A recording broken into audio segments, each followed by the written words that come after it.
کیا مرزا قادیانی کے پیروکاروں میں بھی فرقے موجود ہیں؟ جواب ہے کہ مرزائی اپنے باطل عقائد کی سچائی کی دلیل کے طور پر خود کو واحد جماعت تصور کرتے ہیں، لیکن حقیقت یہ ہے کہ قادیانی فتنے کے خود 14 گروہ بن چکے ہیں، جن کے نام آپ سکرین پر ملاحظہ کر سکتے ہیں۔ محمودی فرقہ، جماعت احمدیہ حقیقیہ، احمدیہ اسد شاہ گروپ، جماعت احمدیہ اصلاح پسند، جماعت احمدیہ مسلمین، احمدیہ زاہد خان گروپ، احمدیہ لاہوریہ، احمدیہ طاہر نسیم گروپ، احمدیہ ادیب احمد عیسیٰ، گرین احمدیہ، احمدیہ صحیح الاسلام، انوار الاسلام نائجیریا۔ چلتے ہیں سوال نمبر 7 کی طرف کہ قادیانیوں کی قانونی حیثیت کیا ہے؟ جواب ہے کہ 7 ستمبر 1974 میں پاکستان کی قومی اسمبلی میں ان دونوں گروپ کے سربراہوں مرزا ناصر احمد اور صدر الدین لاہوری کو قومی اسمبلی میں بلایا۔ ان دونوں نے وہاں اپنے دلائل دیے، علماء اسلام کی جانب سے دعویٰ داخل کیا گیا، عالم اسلام کی طرف سے جواب دعویٰ داخل کیا گیا، پھر قادیانی سربراہ مرزا ناصر احمد پر 11 دن اور لاہور سربراہ سعد الدین پر 2 دن تک جرح ہوتی رہی، مگر دونوں مسلمانوں کی کسی دلیل کا جواب نہ دے سکے، لہٰذا 7 ستمبر 1974 کو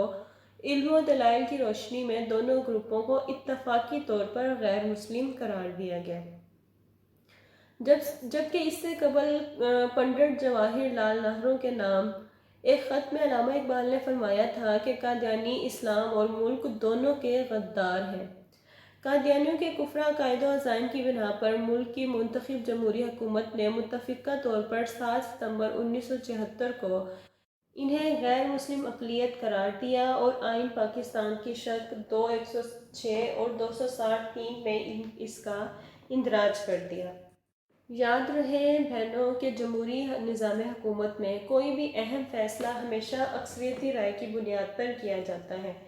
لیکن یہ دنیا کی تاریخ کا واحد واقعہ ہے کہ حکومت نے فیصلہ کرنے سے پہلے قادیانی جماعت کے سربراہ مرزا ناصر کو پارلیمنٹ کے سامنے اپنا نقطہ نظر پیش کرنے کے لیے بلایا۔ اسمبلی میں اس کے بیان کے بعد حکومت کی طرف سے اٹارنی جنرل جناب یحییٰ مختار نے قادیانی عقائد کے حوالے سے اس پر جرح کی، جس کے جواب میں مرزا ناصر نے نہ صرف مذکورہ بالا تمام عقائد و نظریات کا برملا اعتراف کیا بلکہ باطل تاویلات کے ذریعے ان کا دفاع بھی کیا۔ لیکن افسوس کی بات یہ ہے کہ قادیانی پارلیمنٹ کے اس متفقہ فیصلے کو تسلیم کرنے سے یکسر انکاری ہیں۔ وہ کہتے ہیں کہ دنیا کی کوئی حکومت، پارلیمنٹ یا کوئی اور ادارہ انہیں ان کے عقائد کی بنا پر غیر مسلم قرار نہیں دے سکتا، بلکہ الٹا وہ مسلمانوں کو کافر اور خود کو مسلمان کہتے ہیں اور آئین میں دی گئی اپنی حیثیت تسلیم ہی نہیں کرتے۔ قادیانی پوری دنیا میں شور مچاتے ہیں کہ پاکستان میں ہم پر ظلم ہو رہا ہے، ہمارے حقوق غصب کیے جا رہے ہیں، ہمیں آزادی اظہار رائے نہیں ہے۔ وہ کبھی اقوام متحدہ سے اپیلیں کرتے ہیں، کبھی یہودیوں اور عیسائیوں سے دباؤ ڈلواتے ہیں، حالانکہ ہم بڑی سادہ سی اور جائز سی بات کہتے ہیں کہ تم مرزا قادیانی کو محمد رسول اللہ نہ کہو، کلمہ طیبہ مسلمانوں کا ہے، اس پر تم قبضہ نہ کرو، یعنی شراب پر زمزم کا لیبل نہ لگاؤ، لیکن قادیانی اس سے باز نہیں آتے بلکہ الٹا اسلام کے نام پر اپنے خود ساختہ عقائد و نظریات کی تبلیغ اور تشہیر کرتے نظر آتے ہیں۔ اب بڑھتے ہیں سوال نمبر 8 کی طرف کہ قادیانی کو شعار اسلام کو استعمال کرنے سے روکنے کے لیے حکومت نے کیا اقدامات کیے؟ جواب ہے کہ قادیانیوں کو شعار اسلام کے استعمال اور اس کی توہین سے روکنے کے لیے 26 اپریل 1984 کو حکومت پاکستان نے امتناع قادیانیت آرڈیننس جاری کیا، جس کی روح سے قادیانی خود کو مسلمان نہیں کہہ سکتے اور اپنے مذہب کے لیے اسلامی شعائر و اصطلاحات استعمال نہیں کر سکتے۔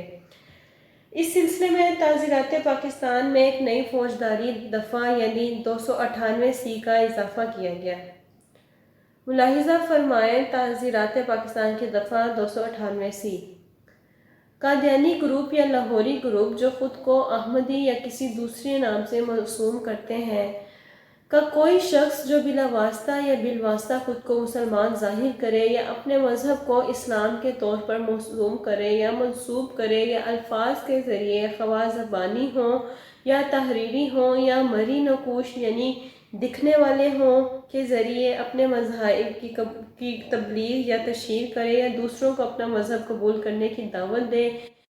یا کسی بھی طریقے سے مسلمانوں کے مذہبی احساسات کو مجروح کرے، اس کو کسی ایک قسم کی سزائے قید اتنی مدت کے لیے دی جائے گی جو 3 سال تک ہو سکتی ہے، اور جرمانہ بھی مستجب ہوگا۔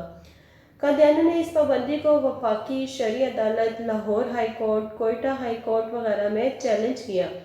جہاں انہیں بری طرح ناکامی کا منہ دیکھنا پڑا۔ بالآخر قادیانیوں نے پوری تیاری کے ساتھ سپریم کورٹ آف پاکستان میں اپیل دائر کی کہ انہیں شعائر اسلام استعمال کرنے کی اجازت دی جائے۔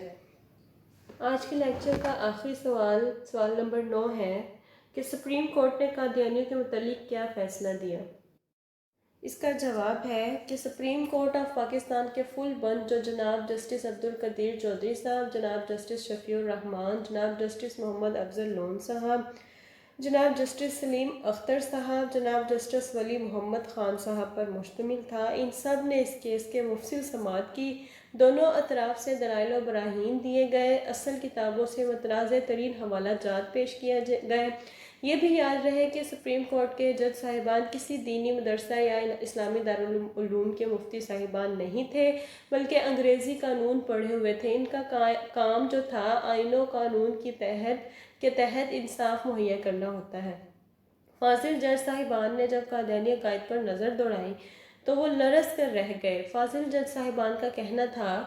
کہ قادیانی اسلام کے نام پر لوگوں کو دھوکہ دیتے ہیں، جبکہ دھوکہ دینا کسی کا بنیادی حق نہیں ہے، اور نہ ہی اس سے کسی کے حقوق سلب ہوتے ہیں۔ سپریم کورٹ آف پاکستان کے فل بنچ کے تاریخی فیصلہ ظہیر الدین بناو سرکار SCMR 17/18/1993 کی روح سے کوئی قادیانی خود کو مسلمان نہیں کہلوا سکتا اور نہ ہی اپنے مذہب کی تبلیغ کر سکتا ہے۔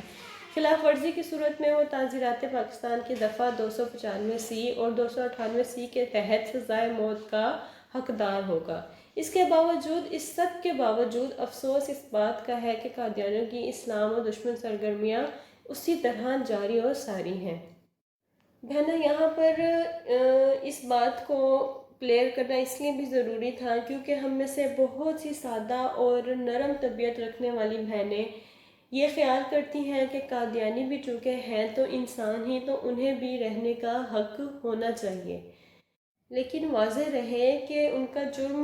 صرف یہ نہیں ہے کہ وہ اسلام کو چھوڑ کر کافر بنے ہیں، بلکہ ان کا جرم یہ ہے کہ وہ دین اسلام کو کفر کہتے ہیں اور اپنے دین کفر کو اسلام کا نام دیتے ہیں، اور یہ جرم ہر قادیانی میں پایا جاتا ہے، چاہے وہ موجودہ دور کا قادیانی ہو یا وہ برسوں پہلے کا قادیانی ہو، ہر قادیانی اس جرم میں ملوث ہے۔